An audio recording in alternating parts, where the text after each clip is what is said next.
The magic box of help.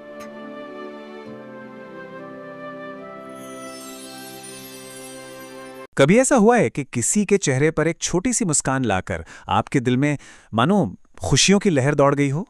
बस इसी जादू को, दयालुता के इसी एहसास को आज हम समझने वाले हैं। और देखिए, ये जो बात है ना, यही हमारी आज की पूरी बातचीत का सार है। ये सिर्फ कोई कही सुनी बात नहीं है, बल्कि एक बहुत ही गहरी सच्चाई है कि जब हम किसी और की मदद करते हैं ना, तो असल में सबसे बड़ा तोहफा हम खुद को ही दे रहे होते हैं। तो चलिए कहानी शुरू करते हैं तनु से। तनु एक ऐसी लड़की जिसकी मुस्कान में ना सूरज की किरणों जैसी चमक थी। हर रोज जब वो स्कूल के लिए निकलती तो रास्ते में उसकी नजर एक लड़के पर पड़ती थी। वो लड़का बस चुपचाप खड़ा रहता था। दोनों एक दूसरे को देखते तो थे, पर कभी कभी कोई बात नहीं होती थी। शब्द जैसे कहीं खो जाते थे। लेकिन फिर एक सुबह कुछ बदला। तनु ने देखा कि वो लड़का अपना पेट पकड़े हुए है, जैसे उसे बहुत दर्द हो रहा हो। और बस उसी एक पल में तनु की सारी हिचकिचाहट, सारी झिझक सब गायब हो गई। उसके दिल में जैसे हमदर्दी का एक सैलाब सा आ गया और उसके कदम अपने आप ही उस लड़के की तरफ बढ़ चले। और उसने एक पल भी नहीं सोचा। झट से अपना लंच बॉक्स खोला और अपना सबसे पसंदीदा खाना, माँ के हाथ के बने पराठे और अचार, उस लड़के को दे दिए। ये सिर्फ खाना नहीं था, ये एक खामोश इशारा था, परवाह का, फिक्र का। लड़के का नाम था मोहन, और जैसे ही मोहन ने पहला निवाला खाया ना, उसके चेहरे पे जो मुस्कान आई वो देखने लायक थी। ऐसा लगा जैसे सब कुछ रोशन हो गया हो। पर मजे की बात जानते हैं क्या है? मोहन की उस मुस्कान को देखकर जो खुशी तनु के दिल में हुई, वो उससे कहीं ज्यादा बड़ी थी। ये सिर्फ एक अच्छा काम करके भूल जाने वाली बात नहीं थी। नहीं, ये एक बहुत ही गहरा एहसास था।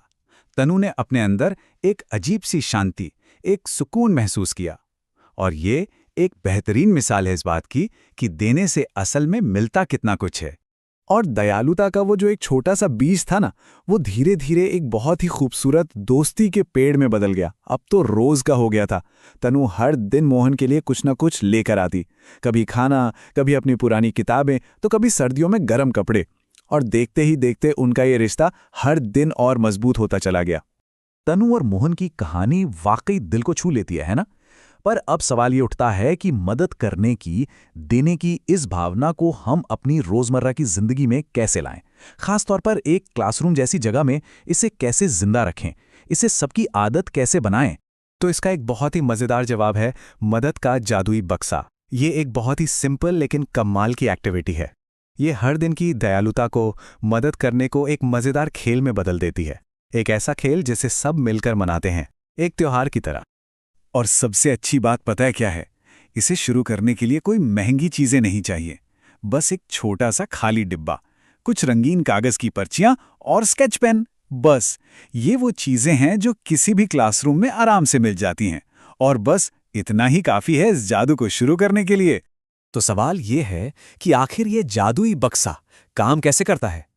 चलिए अब इसके पीछे की पूरी प्रक्रिया को समझते हैं।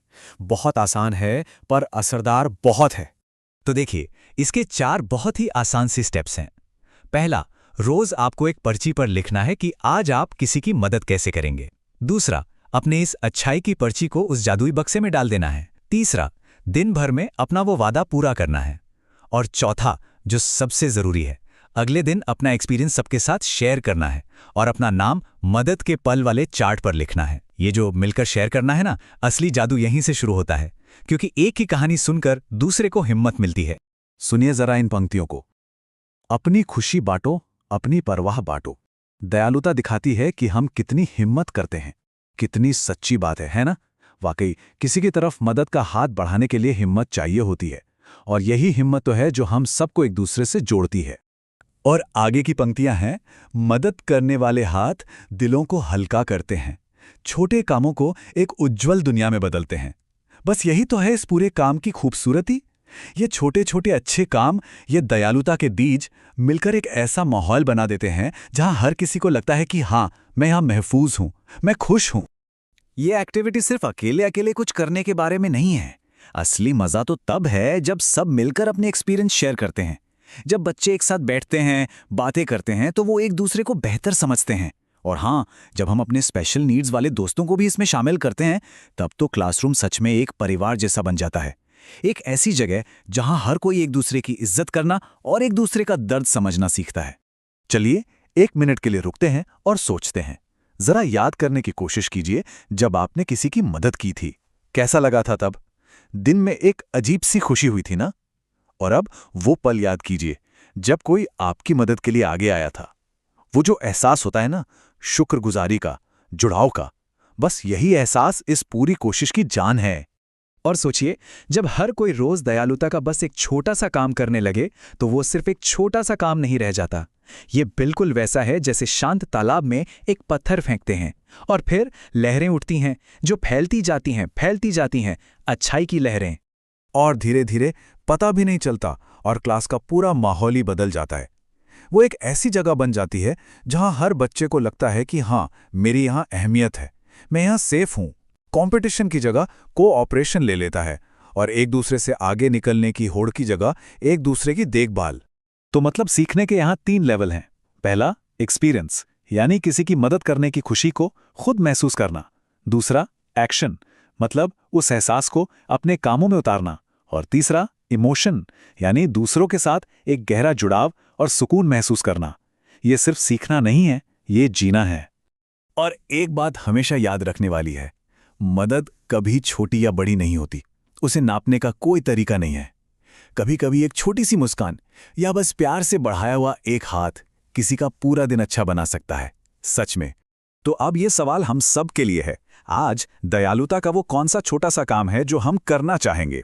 क्या पता हमारी एक छोटी सी कोशिश किसी के चेहरे पर बहुत बड़ी मुस्कान ले आए।